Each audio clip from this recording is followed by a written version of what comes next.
네, 수행 잘 하셨습니까? 몸의 관찰은 동작도 있고 호흡도 있고 또 지수화풍을 관찰하는 것도 있습니다. 관찰할 때에는 쌌디 주시 알아차림으로써 정확하게 대상을 포착하는 것이 좋습니다. 그렇게 이제 관찰하다가 망상이 있으면은 다음을 읽는데 다음을 이해를 잘못하는 분도 있는 것 같아요. 앞에 이제 종소리가 나는 것은 처음 하시는 분들이 이제 아랫배로 호흡이 잘 안 될 때 이 호흡을 준비 호흡으로 이제 합니다. 처음에 마시고 멈추면서 머리를 숙이고 내쉬면서 머리를 숙이고 내쉬고 또 멈추 가지고 있고 또 마시면서 머리를 몸 전체를 이제 듭니다. 들고 또 멈추고. 그러니까 마시고 멈추고 내쉬고 멈추고.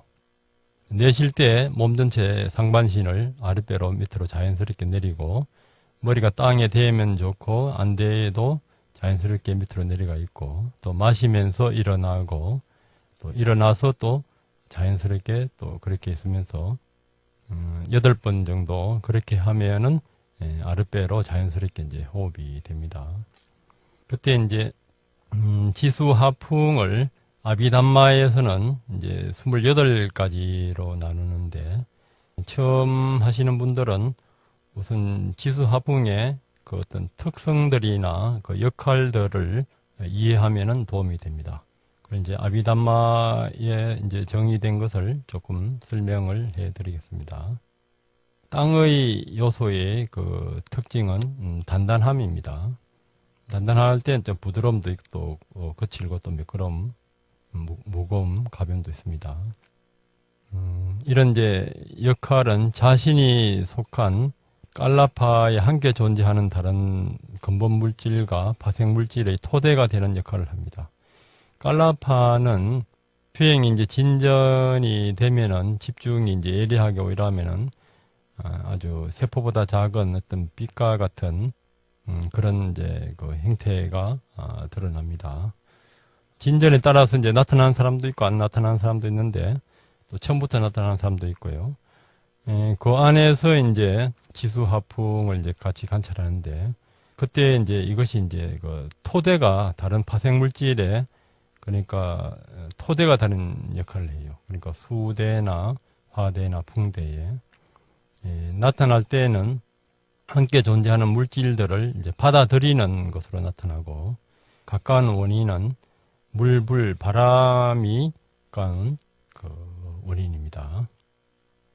그리고 이제 물의 요소는 이것은 이제 알아차리기 힘든데 이런 분들은 경행을 한 2-3시간 하면은 발에서 쉽게 알아차릴 수 있습니다. 흐르는 것이 특징이고요. 역할은 같이 존재하는 물질을 강화시키고 확장시키는 역할을 합니다. 같이 존재하는 물 말고 이제 그러니까 진화, 화나 풍을 묶고 결합시키는 이제 역할을 하고 그래서 응집시키는 거. 그러니까 피가 안 흩어지게 응집한다든가 이런 것이 되겠습니다. 가까운 원인은 땅, 불, 바람입니다. 불의 요소는 뜨거움, 차가움인데 자신이 속한 깔라파 안에서 다른 물질을 있게 하고 성숙시키는 역할 아니면 뭐 주변에 같이 있는 다른 그 지수, 풍을 그렇게 한다 이거죠. 나타날 때는 부드러움을 계속해서 공급함으로 나타납니다. 가까운 원인은 땅, 물, 바람이 됩니다. 바람의 요소는 자신이 속한 함께 그 존재하는 그 깔라파 내의 물질들을 팽창시키고 지탱하는 역할을 합니다. 자신이 속한 깔라파에 존재하는 다른 물질을 움직이게 하는 역할을 이제 합니다. 미는 같은 역할을 합니다. 나타날 때는 이제 이동이고요. 바람의 요소에서 이동합니다. 우리 동작인 것이 이제 나타남입니다. 이것이 이제 가까운 원인은 땅, 물, 불입니다. 그래서 사실 지수화풍이 같이 일어납니다. 처음에는 하나씩 보시고요. 나중에는 하나를 보면서 이제 다른 것을 보고, 또 수행이 더 진전된 분들은 거기서 이제 감각을 보고 또 식을 보고 치수화풍에서 수상행식을 동시에 볼 수가 있습니다. 그래 되면은 법의 관찰로 이제 넘어가게 됩니다. 다른 요소들의 설명은 다음 기회에 시간이 되면은 해드리겠습니다. 처음에는 치수화풍 저 특성을 알고 관찰하면은 또 더 예리해질 수가 있습니다. 오늘은 김미경 선생님이라고 무용을 전공하시고 이분은 4살 때부터 무용을 했대요. 유아여대 무용과를 나와서 공연도 하고 지금은 이제 학생들한테 고등학교 학생들한테 무용을 가르치면서 이빠사나를 같이 겸해서 가르친 경험을 한번 들어보겠습니다. 쓸 때가 어렸을 때 큰 차이점이 애들이 완전히 초점이 다른 거예요. 그러니까 얘기를 이렇게 손가락 하나 없네 움직인다니까. 근데 안 하면 자기 자신에 대한 거야. 시끄러워요. 계속 날 쳐다보면서 조용히 걸어와요. 그냥 때로는 왜 그렇게 걸어오느냐 하면 내가 그걸 가르쳤잖아. 내려 이렇게 걸을 때 가끔 자기 발을 이렇게 관해서 해라. 왜냐하면 그렇게 했을 때 자기 걸음이 이뻐진다. 아주 너무 거창한 것부터 가르치지 않고 너의 발걸음이 이뻐진다. 그러면 남들의 발이 얼마나 아름답게 보일 것이냐. 이걸 먼저 가르쳐보고 외형적인 걸 먼저 가르쳐야지 뭐 걔들한테 심리적으로 뭐. 근데 외형적인 것이 이뻐지면서 걔네들이 질문이 달라요. 어떤 식으로? 수업 시간에 질문이 달라요. 어떤 식으로?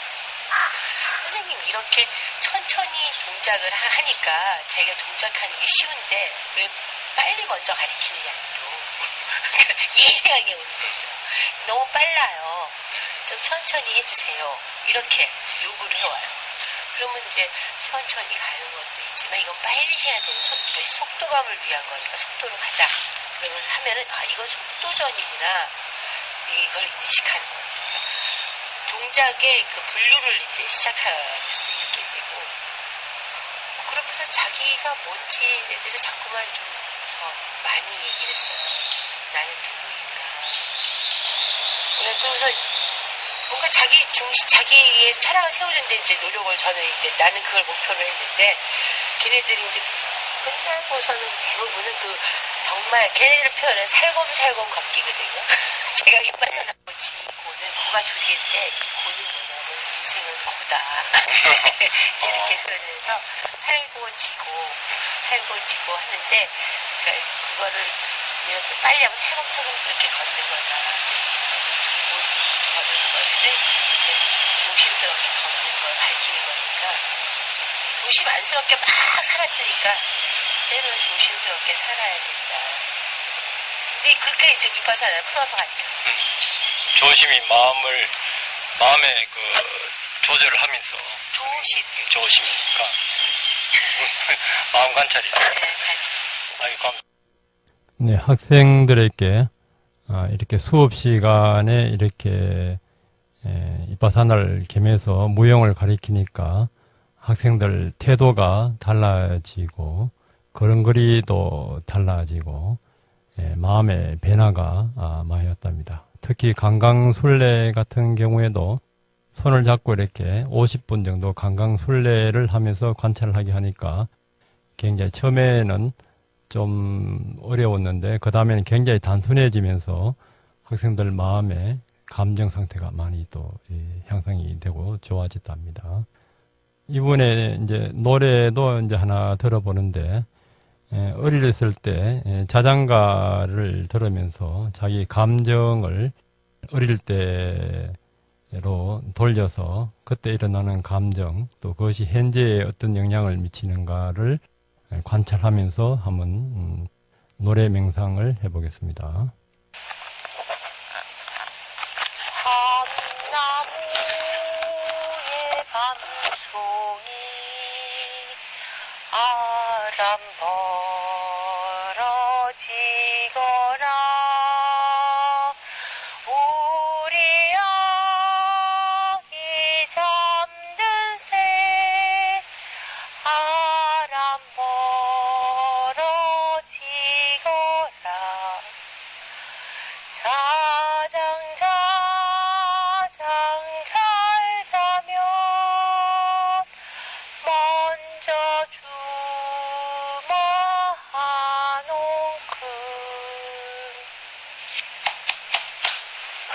네, 이빠사나가 생활 속에서 노래하면서 말하면서 또 무용하면서 모든 것에 알아차림으로 이어질 때 이 삶 이 자체가 수행처고 이 자체가 바로 극락입니다. 아메타경에 보면은 극락에 가서도 뭐가 하냐면은 새들이 노래를 하는데 그때 팔정도 칠각지를 해요. 그러니까 극락 가서도 사실 이빠사나를 해서 이제 완전히 깨달음에 가게 됩니다. 그러면 여기서 이빠사나를 하면은 삶 이 자체가 극락이 됩니다. 네, 오늘은 태어남에 대한 고통에 대해서 설명을 드리겠습니다. 이것은 이제 청정도론 중심으로 하겠습니다. 괴로움의 해설에서 12가지 이제 법을 부처님이 설하셨는데요. 비구들이요. 그러면 무엇이 괴로움인가? 태어남도 괴로움이다. 늙음도 괴로움이다. 병도 괴로움이다. 죽음도 괴로움이다. 근심, 탄식, 육체적 고통, 정신적 고통, 절망도 괴로움이다. 싫어하는 자들과 만나는 것도 괴로움이다. 좋아하는 자들과 헤어지는 것도 괴로움이다. 원하는 것을 얻지 못하는 것도 괴로움이다. 간략히 말하면 나 등으로 집착하는 5가지 무더기, 오온 자체가 괴로움이다. 이제 이 괴로움의 이제 원인이 그 3가지 그 가래 태어남을 가져오고 절긴과 탐욕이 함께하며 여기저기서 절기는 것이 이제 그 가래입니다. 감각적 욕망에 대한 가래, 존재에 대한 가래, 존재하지 않음에 대한 가래. 이것이 이제 소멸이 가래의 소멸이 이제 그 열반이고요. 그 이르는 길이 이제 팔정도입니다. 거기서 오늘은 이제 태어남에 대해서 설명을 드리겠습니다. 태어남은 팔리어로 자띠라 하는데 여기에는 이제 많은 뜻이 있습니다. 한생 두생이라는 데서는 존재의 뜻으로 이제 사용되고 또 위석하여 니간타라 불리는 사문의 태어남이 있었다 라는 데서는 이제 종파의 뜻으로 이제 사용되었고요. 또 태어남은 2가지 무더기에 포함된다. 2가지 이제 그 온요. 그 물질 무더기하고 쌍카라 그 행, 그 업의 무더기로 말합니다. 또 모태에서 첫 번째 마음이 일어났고 첫 번째 아르마리가 나타났다. 그것 때문에 이 태어남이 있다. 라고 한 데서는 입태의 순간에 이제 그 말하는 거. 입태될 때 이제 처음에 이제 뱃속에 들어가는 그 시기 3가지 그 아비다마에서는 깔라파가 있습니다. 성에 대한 깔라파, 심장에 대한 깔라파, 몸에 대한 깔라파. 그리고 아난다요. 보살이 태어나자마자 라고 한 데서 또 출산의 뜻으로 또 이제 태어남이란 뜻이 있습니다. 또 태생 때문에 멸시받지 않았고 비난받지 않았다라고 한 데서는 가문의 뜻으로 또 사용됩니다. 자매여, 나는 성스러운 태생과 함께 태어났다라고 한 데서는 성스러운 개의 뜻으로 이제 사용되었습니다. 여기서 태어남이란 태로 태어나는 중생의 경우에는 입태에서부터 시작하여 모태에서 나올 때까지 일어나는 무더기를 말하며 나머지 경우에는 입태할 때의 무더기만을 태어남이라 한다고 알아야 합니다. 직접적으로 설하면은 어느 곳에 태어나든 중생들에게 무더기들이 나타납니다. 이들이 처음 나타난 상태를 태어남이라 합니다. 이것은 어떠한 삶이든 그 삶에서 태어남의 특징을 가집니다.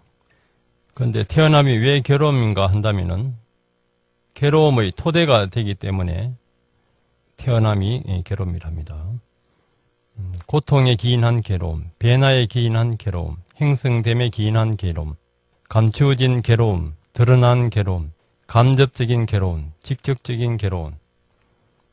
이 가운데서 육체적이고 정신적인 괴로운 느낌은 고유 성질로서도 이름에 따라서 괴롭기 때문에 고통에 기인한 괴로움이라 합니다.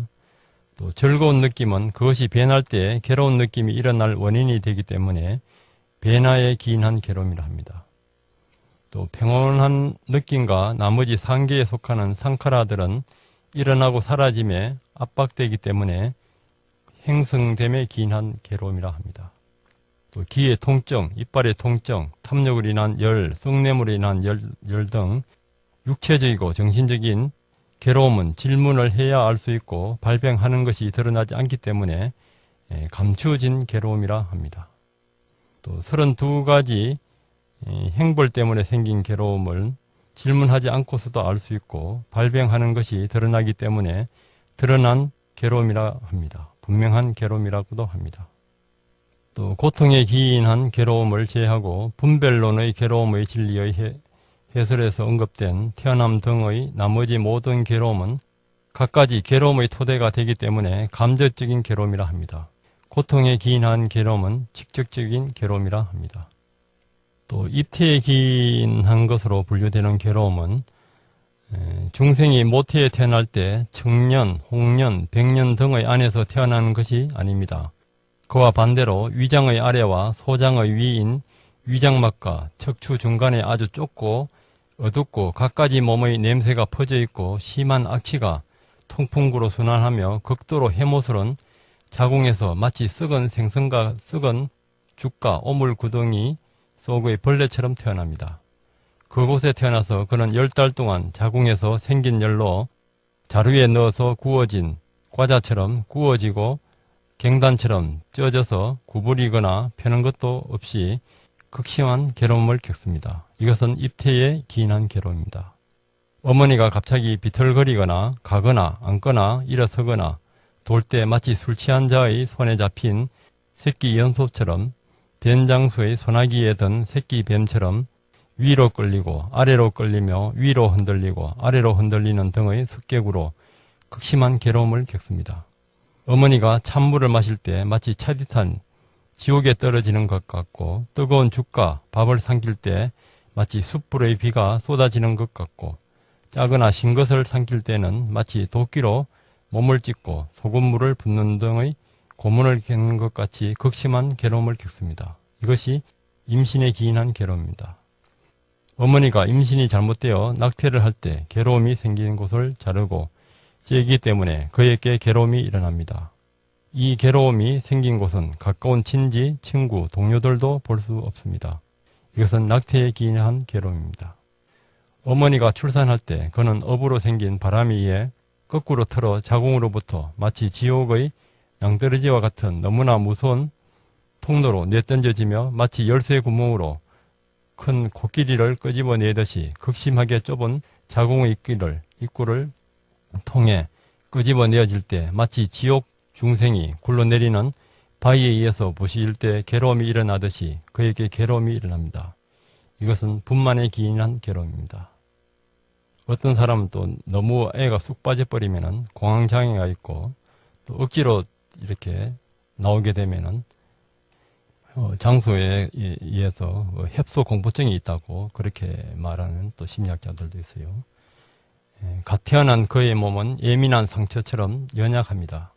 손에 들거나 모욕시키거나 씻기거나 천으로 문지를 때 등에 바늘 끝으로 찌르고 칼날로 상처를 입히는 것 같은 괴로움이 일어납니다. 이것은 모태로부터 나옴에 기인한 괴로움입니다. 그 다음으로 살아가는 동안 자신을 혹사시키거나 나체의 석에 등으로 고행과 금욕 행위를 하거나 화가 나서 단식을 하고 목매다는 자에게 괴로움이 일어납니다. 이것은 자기 폭력에 기인한 괴로움입니다. 타인으로부터 매질을 당하거나 투옥 등을 경험하는 자에게 괴로움이 일어납니다. 이것은 타인의 폭력에 기인한 괴로움입니다. 이와 같이 태어남은 이런 모든 괴로움의 토대입니다. 그래서 이처럼 설하셨습니다. 만약 중생이 지옥에 태어나지 않는다면 타는 불길 등 그 참기 어려운 괴로움이 어디에서 발판을 얻으랴.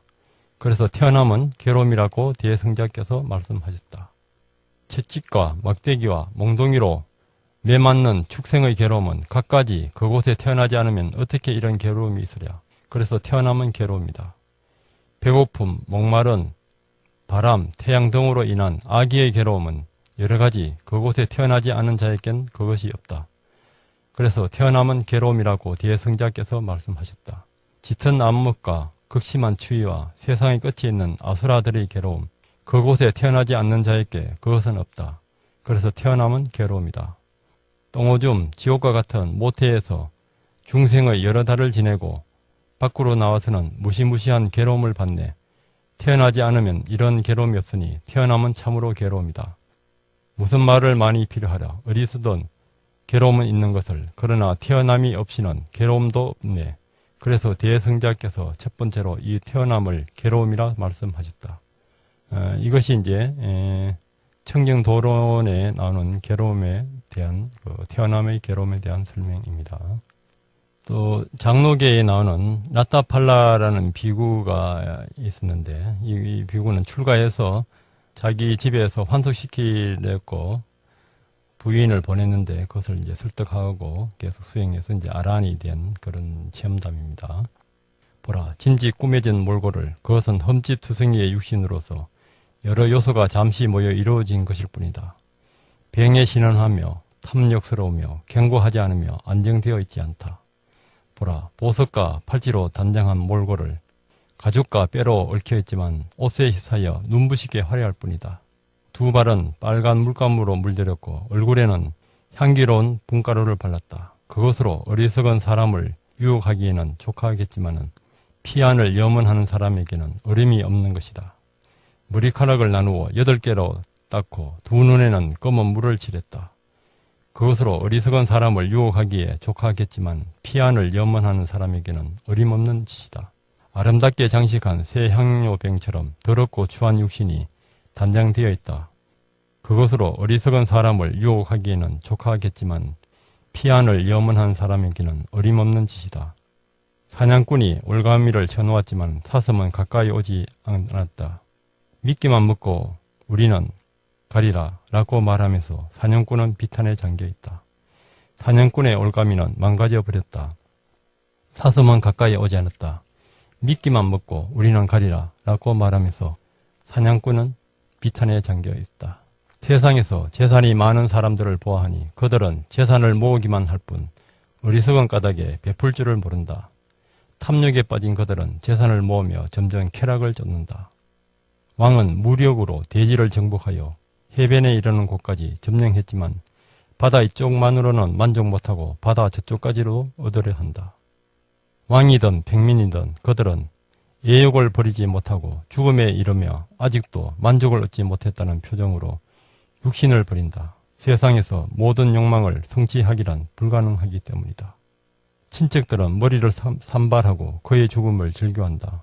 아, 슬프다. 우리들은 그대가 죽지 않기를 바랐는데 말하면서 그들은 천으로 시체를 싸서 밖으로 운반하며 장작더미를 겹겹이 쌓아 놓고 화장에 붙인다. 그는 병으로 앓다가 재산도 그냥 버려두고 옷까지 하나만 걸치고 화장되었다. 죽어서 떠나가는 사람을 친척도 법도 동료도 구해낼 수 없다. 상속자는 그의 재산을 차지한다. 사람은 스스로 업을 지어 그 향한 곳으로 나아간다. 죽어서 떠나가는 사람에게는 재산도 따라가지 않고 자식도 쳐도 농토도 따라가지 않는다. 재산이 있어도 죽음을 피하지 못하며 부자라고 해도 늙음을 면할 수 없다. 사람 목숨은 짧고 무상하며 변하여 잊어지는 것이라고 현자는 말한다. 부자든 가난병이든 똑같이 죽음에 이른다. 어리석은 이는 현명한 이든 똑같이 죽음에 이른다. 어리석은 이는 어리석음 때문에 살해되어 넘어진다. 하지만 현명한 이는 죽음에 이르러서도 두려워하지 않는다. 그러므로 지혜는 재산보다 소중하다. 사람은 지혜에 의해 세상의 궁극에 이르는 것이다.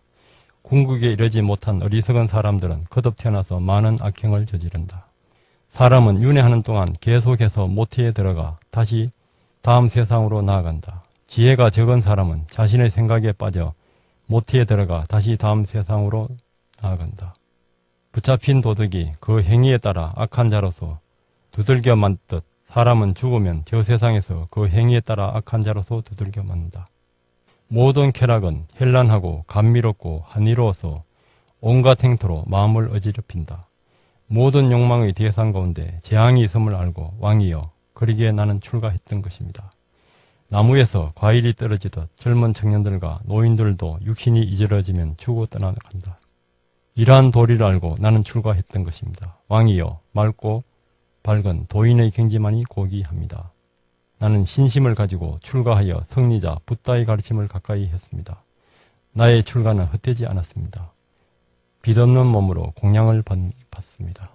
모든 욕망을 타오르는 불꽃이라 생각하고 황금을 칼이라고 생각하며 모태 속에 들 때부터 괴로움이 시작됨을 깨닫고 여러 지옥 속에서 처절한 공포를 맛보았습니다. 이러한 재앙을 깨닫고 그때 나는 전율하였습니다. 나는 무서웠지만 나는 순간 마음이 고요해지며 번뇌의 소멸을 이루었습니다. 나는 스승 붓다를 섬기며 그 가르침을 성취하였습니다. 무거운 짐을 벗어 윤회의 구렁텅이로 빠져드는 불행을 뿌리 뽑았습니다. 출가하여 집없는 삶을 시작한 목적을 나는 성취하였습니다. 그것은 모든 속박에서 벗어나는 것이었습니다. 네, 이렇게 이 테라께서는 라파팔라는 자기를 다시 환소하려 온 부인에게 이제 설하고 또 그 부모한테도 이렇게 설하면서 자기는 이제 완전한 나고 죽는 고통에서 벗어났다는 것을 아주 당당하게 설하는 장면입니다. 심리학에서는 억압하는 것을 고통이라고 그래요. 저항이나 억압하고 받아들이는 것이 이제 고통에서 해방하는 것인데 받아들일 때 이제 알아차림으로 해야 됩니다. 알아차림을 할 때 그 억압되고 고통 그 자체가 바로 깨달음의 씨앗이고 깨달음에 가는 보약이 되는 것입니다. 오늘도 부딪히는 모든 경계에서 고통에서 고통을 알아차릴 때 우리는 거기에서 이 테라처럼 깨달을 수가 있습니다. 오늘도 그런 하루가 되길 바라면서 마치겠습니다. 감사합니다.